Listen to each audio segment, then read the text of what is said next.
ఎవడి క్లాసు నువ్వు DLCP complaint పెట్టుకుని వర్క్ చేయకపోతే?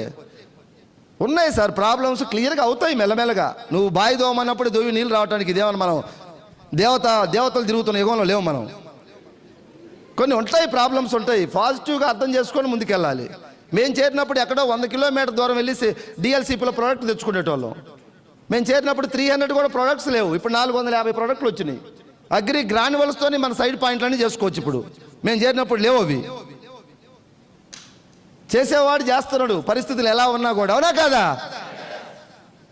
ఈ డిఎల్సిపిలు ఇవి అవి సాకులు చెప్పేవాడు సాకులు చెప్పి కూర్చుంటానే ఉన్నాడు. సాకులు చెప్పేవాళ్ళు ఎప్పుడు సంపాదించలేరంట. కొంతమంది మన ప్రవీణ్ సార్ కలిస్తే కంప్లైంట్ చేయడానికి మాట్లాడుతూ ఉంటారు. నాకు భయం పాపం కంప్లైంట్ చేయడానికి. ఎంతోమంది కంప్లైంట్ చేస్తూ ఉంటారు, మనం కూడా కంప్లైంట్ చేస్తే ఊరికి ఏం ఉపయోగం? నేను గురువుగారు బాగున్నారా, మంచి చెడ్డ ఎలా ఉండని అడుగుతా, అందుకని నా ఫోన్ ఎమ్మటే లిఫ్ట్ చేస్తాడు.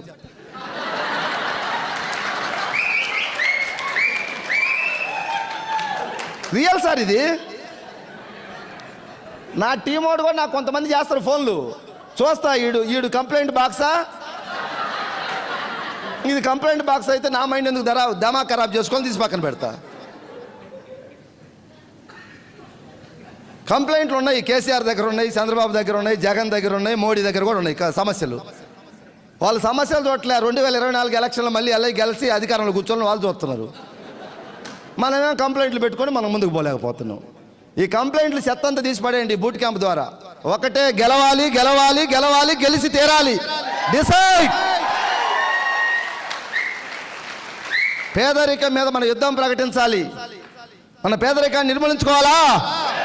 మనం గెలుద్దాం, పక్కనోడిని గెలిపిద్దాం. గెలిచి నువ్వు మాట్లాడు, సమాజంలోకి నలుగురికి స్ఫూర్తిని అవుతావు. ఈ పేదరికం నుంచి బయటపడాలి మనందరం కూడా.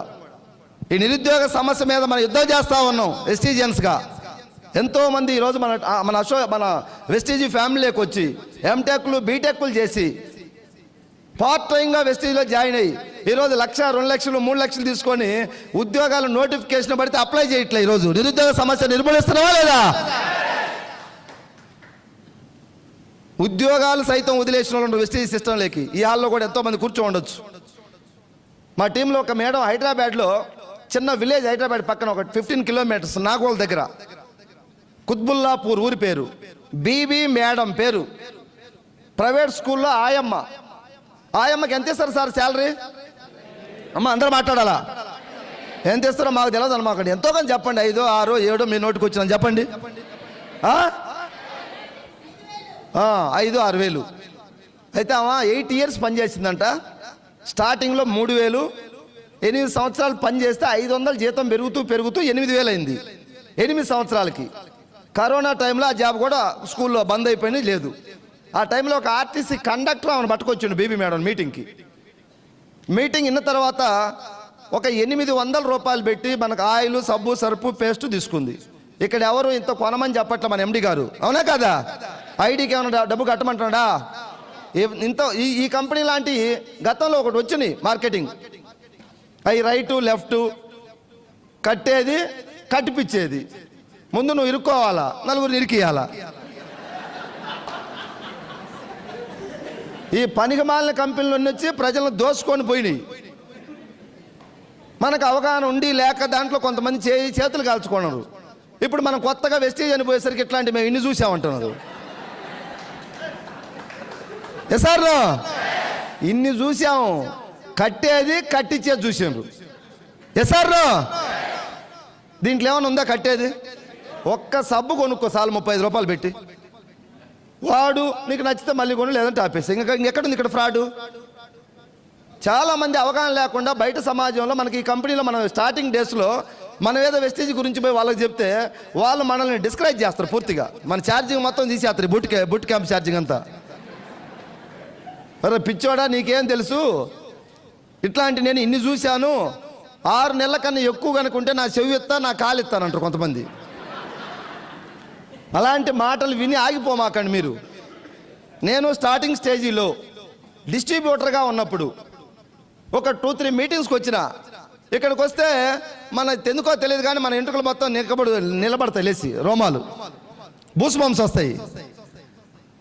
అక్కడికి పోతే ఏమవుతుంది సార్? మనకు తగిలిన వాళ్ళు ముదురు తగులుతారు. వాళ్ళు ఏ విధంగా ఒక విధంగా నేను డిస్క్రైబ్ చేస్తాను అంతే. నీ మాటలతో అయ్యా నాయన లేచి నిలబడుతున్నారు, తిరుగుతున్నారు ఎవరో. తిరిగితే ఇక్కడ ఈ డయాస్ మీదకి వచ్చి డ్యాన్స్ చేయాల్సి వస్తుంది లేస్తే. ప్లీజ్. ఆ వైట్ షర్ట్ ఇంకా తిరుగుతూనే ఉన్నాడు.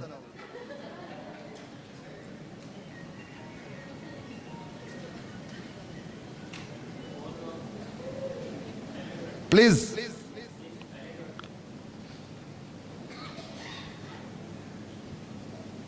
చూడు అబ్బాయి, ఒక అబ్బాయి లేట్ వల్ల నా మైండ్ మొత్తం మళ్ళీ అడిపోయింది ఫోకస్.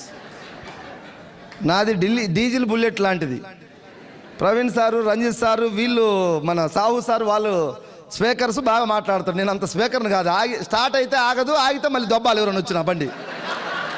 డీజిల్ బుల్లెట్లు అంతే ఉంటాయంట. స్టార్ట్ కావాలి అయితే ఎవరైనా దొబ్బాలు వచ్చి. మీ అందరినీ థ్యాంక్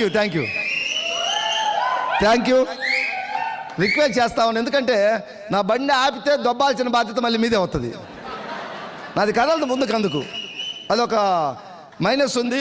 ఈసారి మన ప్రవీణ్ సార్ ద్వారా బాలి సార్ ఎప్పుడైనా కలిస్తే చెప్తా మాట, సార్ నాది బండి ఆగిపోతే స్టార్ట్ అవడానికి ఏమైనా క్యాప్సులు తయారు చేయండి, అమ్మట వేసుకొని మళ్ళీ వాటర్ దాకా స్టార్ట్ చేస్తా.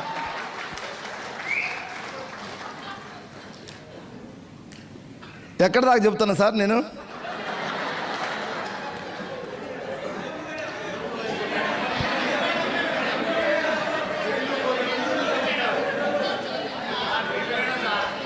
Thank you. ఒక్క నిమిషం. ఇంతమంది చెప్తే నాకు అర్థం కావట్లేదు. మీరు కూడా ఫీల్డ్కి ముగ్గురు వెళ్ళినప్పుడు డబా అప్ లైనర్ చెబుతుంటే మళ్ళీ డౌన్ లైనర్ ఒకటి చెబుతాడు, మధ్యలోకి వచ్చి మధ్యలో వాడు ఒకటి చెబుతాడు వచ్చి. ఇన్ని చెబితే వాడు కన్ఫ్యూజ్ అవుతాడు, అవునా కాదా? కాబట్టి ఫీల్డ్కి వెళ్ళినప్పుడు తెలిసినా తెలవకున్నా, ఇప్పుడు కొత్త ప్లాన్ మారింది మనకు. 5, 8, 10, 11 ఉండేది గతంలో. ఇప్పుడు మనకు 12 అయింది, 16 అయింది. 5, 8, 12, 16, అవునా కాదా? మీరు నలుగురు పోయిన ప్లాన్ చెప్పడానికి ఒక చోటకి ఎవరో ఒకరు స్టార్ట్ చేసాడు. 5, 8 పొరపాటున 10 అన్నాడు అనుకో, నువ్వు ఎమ్మటే పెట్టి ఆపు మాకు, మళ్ళీ 12, 16 అన్న మాకు చెప్పని ఏం మునిగిపోయింది.